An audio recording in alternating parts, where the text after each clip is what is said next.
4 বছরের মধ্যে নবায়নযোগ্য খাত থেকে চাহিদার 20% বিদ্যুৎ পাওয়ার পরিকল্পনার কথা জানিয়েছেন প্রধানমন্ত্রী। চীনে ওয়ার্ল্ড ইকোনমিক ফোরামের প্রেসিডেন্টের সঙ্গে বৈঠকে কথা জানান তিনি।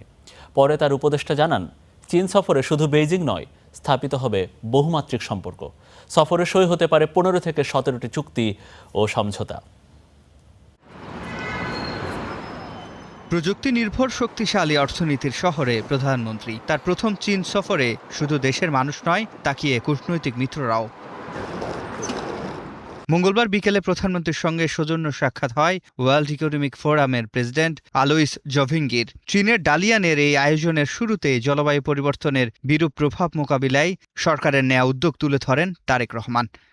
Climate resilience, climate security, climate finance নিশ্চিত করা is a key top priority, and to do that we need to work with collective responsibility.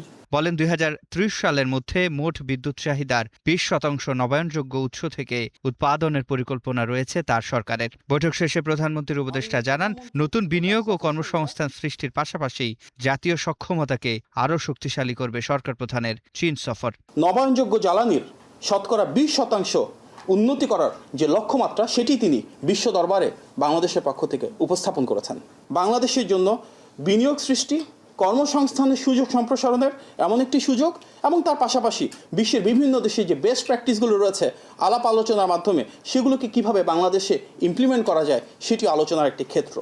এই সফরে 7 দেশের সরকার প্রধানের সঙ্গে নৈশভোজে অংশ নেবেন প্রধানমন্ত্রী। বুধবার দুপুরে দালিয়ান থেকে হাই স্পিড ট্রেনে যাবেন বেইজিং।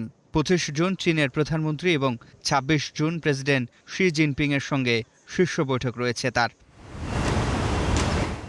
সিফার শাহরিয়ার, স্টার নিউজ, ঢাকা।